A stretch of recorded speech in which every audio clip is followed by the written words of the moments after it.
Hazmat merupakan kepanjangan dari hazardous material, yaitu bahan B3 yang ada di sekitar kita. Bahan B3 atau bahan berbahaya dan beracun merupakan bahan-bahan yang dapat membahayakan kesehatan atau kelangsungan hidup manusia, makhluk lain, dan atau lingkungan sekitar pada umumnya. Karena sifat-sifat tersebut, maka bahan berbahaya dan beracun serta limbahnya memerlukan penanganan yang khusus dan spesifik. Bahan berbahaya atau beracun ini apakah sama atau berbeda? Di slide selanjutnya, kita akan membahasnya lebih lanjut. Yang pertama adalah bahan berbahaya. Bahan berbahaya adalah bahan yang dapat menyebabkan luka, bahkan kematian apabila terkena manusia atau makhluk hidup lainnya. Contohnya adalah pisau, gergaji, jarum, dan yang lainnya. Sedangkan bahan beracun adalah bahan yang dapat menyebabkan toksik atau keracunan yang dapat menyebabkan luka atau kematian untuk manusia, makhluk hidup lain, atau lingkungan sekitarnya. Semisal asap klorin, tumpahan asam sulfat, merkuri, petalan, dan yang lain-lain. Sehingga kita dapat menyimpulkan bahwa bahan berbahaya dan beracun ini berbeda. Bahan beracun bisa dipastikan berbahaya, tetapi bahan berbahaya belum tentu beracun. Di Indonesia sendiri, peraturan terkait B3 tertuang dalam Perpu Nomor 101 Tahun 2014. Perpu Nomor 101 Tahun 2014 ini tentang pengolahan limbah bahan berbahaya dan beracun yang didefinisikan sebagai bahan berbahaya dan beracun sebagai zat, energi, dan atau komponen lain yang karena sifatnya, konsentrasinya, dan atau jumlahnya baik secara langsung maupun tidak langsung dapat menyebabkan pencemaran terhadap lingkungan dan atau membahayakan kelangsungan lingkungan hidup, kesehatan, serta kelangsungan hidup manusia dan makhluk lainnya. Menurut Perpu ini, klasifikasi terkait hazmat ada sebagai berikut. Yang pertama adalah bahan mudah meledak. Selanjutnya, bahan pengoksidasi. Bahan yang sangat mudah sekali untuk terbakar, bahan yang sangat mudah terbakar, bahan mudah terbakar, bahan amat sangat beracun, bahan sangat beracun, bahan beracun, bahan berbahaya, bahan yang bersifat iritasi, bahan yang berbahaya untuk lingkungan, bahan yang bersifat karsiogenik atau penyebab kanker, bahan teratogenik, dan bahan mutagenik. Untuk identifikasi hazmat, biasanya kita memberikan label, palakan, atau marking pada packaging dari bahan-bahan tersebut. Yang pertama adalah label. Label adalah identifikasi hazmat standar yang didesain secara spesifik dan biasanya diletakkan di pada packing, karton pembungkus, dan pada karton atau packing kemasan besar. Contohnya di sini ada dalam kemasan kardus atau karton. Kita tempelkan lambang dari hazmat, baik di atas atau di bawah dari kardus pembungkus bahan tersebut. Selanjutnya ada plakat. Plakat merupakan identifikasi standar hazmat yang didesain secara spesifik dan biasanya ditempatkan pada kontainer, truk, tabung silinder, atau kendaraan yang digunakan untuk mengangkut bahan kimia berbahaya ini. Contohnya pada truk pengangkut bahan bakar ini, biasanya ada plakat tentang hazmatnya apa.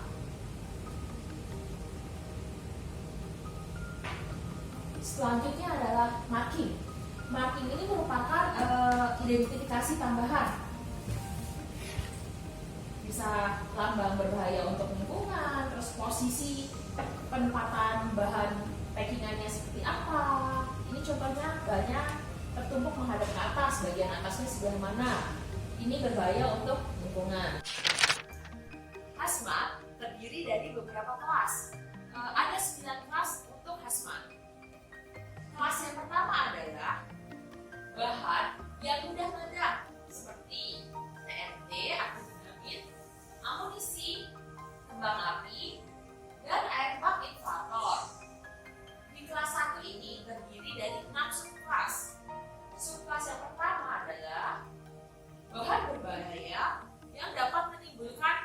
ledakan massal. Yang kedua adalah bahan berbahaya yang dapat menimbulkan proyeksi massal. Yang ketiga adalah bahan berbahaya yang dapat menimbulkan proyeksi minor atau kebakaran. Yang keempat, bahan berbahaya yang dapat menyebabkan ledakan minor. Yang kelima adalah bahan tambahan peledak. Yang keenam adalah material yang sangat tidak sensitif. Selanjutnya, hazmat kelas kedua adalah untuk gas seperti alat pemadam kebakaran, aerosol, gas propan, biasanya pada tabung LPG, kemudian gas pada katrit. Perangkat untuk kategori kedua ini terdiri dari beberapa macam warna yang memiliki artinya yang masing-masing berbeda. Untuk warna hijau adalah gas yang tidak mudah terbakar. Warna merah, gas yang mudah terbakar. Warna putih untuk gas yang beracun. Warna kuning untuk oksigen. Warna putih dengan lambang fosforat berwarna hitam di dalamnya adalah untuk zat yang dapat mengganggu pernapasan. Untuk kelas hazmat ketiga adalah untuk cairan yang mudah terbakar seperti gasolin, cat, aseton, kerosin. Untuk perangkatnya sendiri, mereka diidentifikasikan dengan lambang perangkat yang berwarna merah dan ada simbol mudah terbakar. Tidak ada simbol api untuk mudah terbakar. Hazmat kelas keempat digunakan untuk bahan padat yang mudah terbakar seperti bubuk metal dan karbon aktif. Untuk warna merah dan strip warna putih adalah untuk padatan yang mudah terbakar. Sedangkan untuk yang separuh warna merah, red, untuk padatan yang secara spontan mudah terbakar juga. Untuk warna biru adalah padatan yang bereaksi reaktif dengan air. Contohnya logam natrium. Kelas hazmat yang kelima adalah untuk bahan-bahan pengoksidasi senyawa organik peroksida seperti amonium nitrat dan generator oksigen kimia. Di kelas kelima ini, untuk perangkatnya sendiri dibedakan menjadi dua warna. Yang pertama, warna kuning adalah untuk bahan pengoksidator, sedangkan warna merah pada bagian atas dan kuning adalah untuk bahan organik peroksida. Untuk kelas hazmat selanjutnya, yaitu kelas hazmat ke-6, ada untuk senyawa-senyawa yang bersifat toksik yang beracun, adalah warna putih dengan lambang tengkorak berwarna hitam di dalamnya untuk menandakan bahan berbahaya tersebut dapat mengganggu pernapasan. Kelas selanjutnya, yaitu kelas ke-7, merupakan bahan-bahan radioaktif seperti bahan-bahan isotop untuk medikal atau kesehatan. Mereka memiliki simbol warna kuning bagian atas dan warna putih atau warna putih semuanya di belakang. Kelas hazmat ke-8 adalah untuk bahan-bahan kimia yang bersifat korosif seperti asam kuat, seperti bahan pewarna, kemudian cat.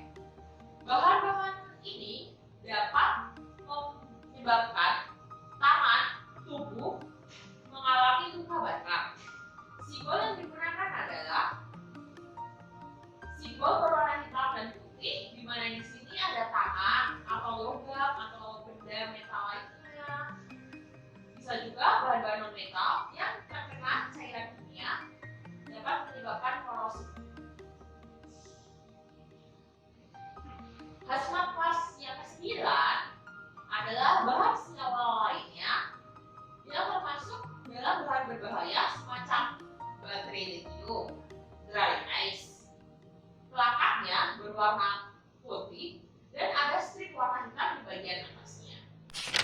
Di bab ini kita akan sama-sama belajar apa itu ROHS dan mengapa ada isu ROHS. Isu ROHS ini diawali dengan munculnya isu terhadap global warming, pemanasan global, yaitu di mana kondisi temperatur dari dataran, lautan, dan atmosfer meningkat.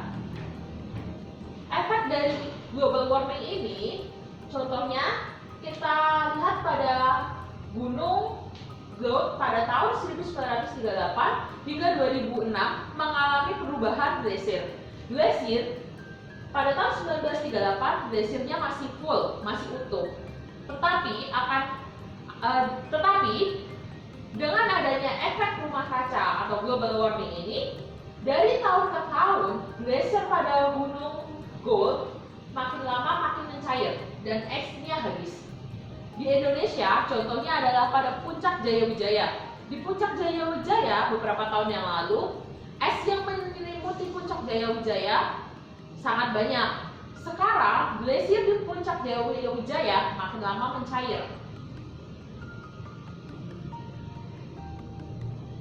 Dengan adanya isu global warming tersebut, para ilmuwan dunia kemudian berlomba-lomba bekerja sama mencari penyebab, apa saja penyebab global warming. Maka muncullah isu tentang senyawa-senyawa yang berbahaya terhadap lingkungannya.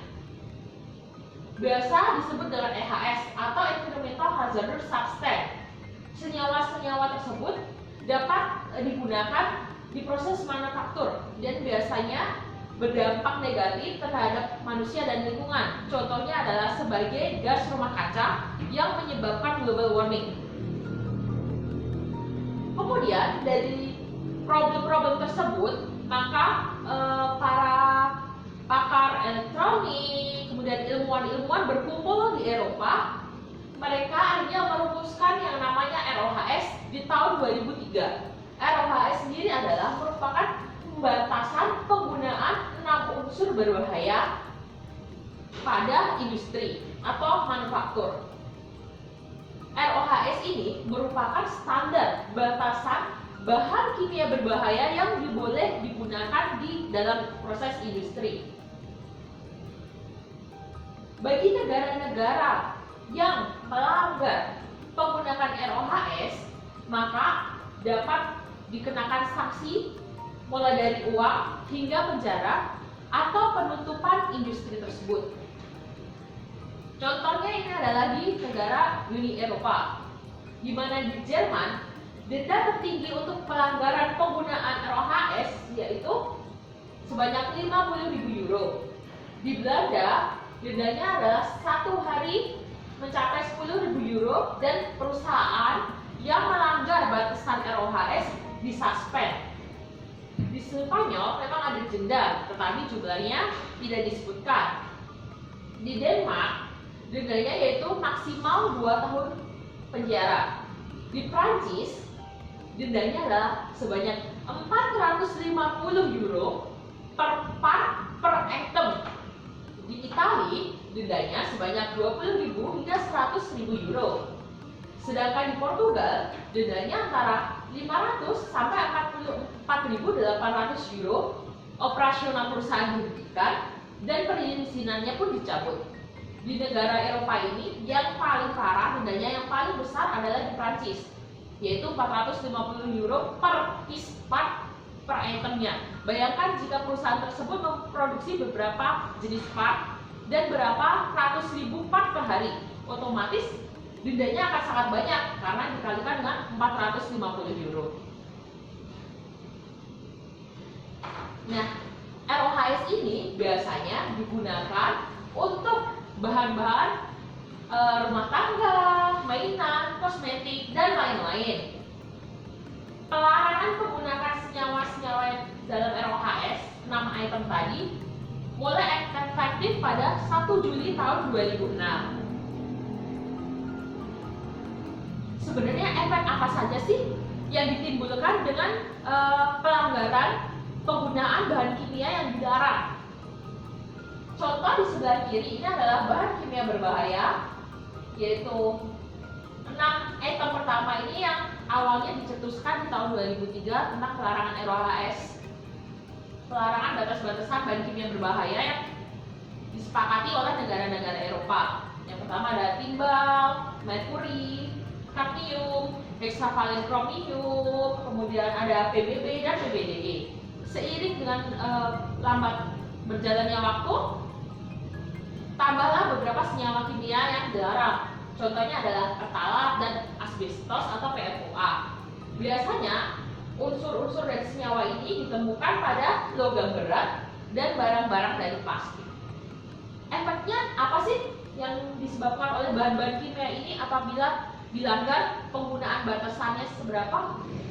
Yang pertama adalah efek bisa jadi kanker, kerusakan otak, gangguan jiwa, gangguan ginjal, dan menyebabkan beberapa penyakit serius lainnya. Slide selanjutnya kita akan membreakdown, kita akan membahas masing-masing senyawa yang sudah disebutkan di slide yang awal tadi. Yang pertama adalah timbal atau PB. Selama ini timbal digunakan untuk mempermudah proses pencetakan, fabrikasi sebagai zat yang tahan asam dan reaksi elektrokimia. Penggunaannya adalah pada pengerasan karet, pigmen cat, pelumas, material solder, pelapis campuran, dan pembuatan pipa yang tahan korosi. Kemudian untuk alat solder, dan yang ketiga pada tameng, baterai, peluru, dan yang lain-lainnya. Efek dari bahaya atau timbal atau lead ini bisa terjadi antara lain kerusakan pada saraf dan otak, dapat menyebabkan tekanan darah tinggi, keguguran pada ibu hamil, anemia, dan dapat menyebabkan impotensi. Contoh kasus yang pernah terjadi yaitu pada tahun 1982 seorang pekerja meninggal karena keracunan timbal. Tahun 1990 bayi berusia 18 bulan keracunan timbal setelah minum dari gelas yang disolder menggunakan timbal. Kemudian tahun 95 ditemukannya gangguan otak karena konsumsi udara, terus mainan yang mengandung timbal. Yang selanjutnya adalah senyawa kadmium. Senyawa ini biasanya digunakan di baterai NiCd sebagai elektroda atau bahan-bahan untuk plating. Kegunaan kadmium sebagai bahan yang anti korosi, sebagai pigmen, dan penstabil pada biji plastik. Efek yang dapat disebabkan dengan penggunaan kadmium berlebih adalah kram pada perut, tekanan darah tinggi, kerusakan syaraf, kanker, dan pada ibu menyusui, kandungan kadmium ini mampu masuk ke dalam darah bayi melalui ASI. Contoh kasus yang pernah terjadi adalah di Cina, yaitu adanya kasus itai-itai, yaitu pencemaran pada sungai Jiangsu oleh pabrik Toyama. Jadi di air sungainya itu tercemar oleh limbah kadmium sehingga muncul penyakit itai-itai, tulang bayi menjadi lunak, dan udah seperti gambar di samping. Selanjutnya ada merkuri. Mungkin bagi rekan-rekan istilah merkuri sudah tidak asing. Biasanya merkuri ini digunakan untuk bahan-bahan kosmetik yang berbahaya. Kemudian digunakan untuk penyaringan emas di sungai, digunakan untuk termometer, antibakteri, pigmen anti karat, dan digunakan pada lampu fluorescence. Penggunaan merkuri ini mampu menghambat pembentukan jamur, membuat tahan lama pada lampu fluorescence. Efek penggunaan merkuri yaitu adalah kerusakan kulit, gangguan penglihatan, kebutaan, gangguan saraf. Contoh kerusakan kulit yang sering terjadi adalah penggunaan kosmetik yang dilarang. Muka atau wajah pengguna kosmetik ini biasanya terkena iritasi, merah-merah, bahkan rusak. merkuri ini bisa diturunkan ke anak, di mana sang ibu menggunakan krim merkuri sedang hamil, sehingga bayi yang baru lahir mengalami kerusakan kulit akibat ibunya yang memakai krim atau bahan kosmetik yang berbahaya. Contoh kasus penggunaan merkuri yang pernah terjadi di Jepang adalah pada kasus Minamata, di mana di sungainya terdapat metil merkuri pada proses penambangan emas. Di Indonesia sendiri biasanya pernah terjadi di Sulawesi, yaitu tragedi Teluk Buyat, di mana di sungainya ditemukan kadar metil merkuri yang sangat tinggi. Selanjutnya ada hexavalent chromium. Hexavalent chromium biasanya digunakan untuk proses plating, kemudian cat, bahan baku biji plastik. Efek dari penggunaan hexavalent chromium ini adalah kerusakan ginjal, hati, bahkan bisa menyebabkan kematian yang mendadak. Contohnya adalah kasus Erin Brockovich di Amerika, di mana terjadi kematian massal karena sungainya tercemar hexavalent chromium. Selanjutnya ada senyawa organik PBB dan PBDE. Senyawa ini berfungsi sebagai flame retardant, biasanya pada mainan, barang-barang elektronik. Efek dari PBB dan PBDE ini adalah sebagai pencemaran lingkungan, penyebab kanker, Parkinson, rambut rontok, berkurangnya berat badan, gangguan ginjal dan hati. Contohnya adalah pada kasus perang Vietnam. Jadi ketika Amerika menyemprot herbisidanya lahan-lahan petani di Vietnam. Selanjutnya, baru-baru ini sedang hangat dibicarakan, yaitu adalah petalat. Petalat biasanya digunakan sebagai plastilizer pada bahan plastik, sehingga bahan tersebut mudah dibengkokkan. Contohnya pada mainan, kemudian pada make up, seperti cat kuku, kemudian pada lampu vinil, itu biasanya mengandung petalat. Petalat ini sangat berbahaya karena dapat mengganggu keabnormalan alat vital pada anak laki-laki, dapat mengganggu organ reproduksi, gangguan hormon, alergi, bahkan kanker. Wahdi dan Greenpeace sendiri melaporkan bahwa terdapat kandungan petalat di Sungai Citarum pada tahun 2012. Selanjutnya adalah PFOA atau perfluorooctanoat acid. Biasanya PFOA ini ditemukan di bahan masak yang anti lengket seperti teflon. Kemudian untuk coating atau plating logam. PFOA sendiri memiliki kegunaan sebagai anti korosif, dia tahan gesekan dan anti lengket, sehingga mayoritas digunakan di alat masak yang bahan bakunya tidak mudah lengket seperti teflon. Efeknya bisa menyebabkan kanker prostat, kanker testis, kanker kandung kemih, kanker ginjal, kemudian gangguan pada ibu hamil, di mana janin yang dikandungnya akan mengalami BBR atau berat badan janin rendah, dapat mengganggu sistem imun, gangguan ginjal hati, dan gangguan tiroid. Contoh kasus yang pernah terjadi di mana terdapat cemaran PFOA yaitu di tahun 1980 di Virginia. Yang selanjutnya asbestos atau asbes. Mungkin rekan-rekan sudah tidak asing mendengar kata asbes. Asbes ini biasanya digunakan sebagai Eternit rumah. Dia bahannya murah, tahan panas, tahan api. Kegunaan asbes sendiri sebagai isolator, tahan panas.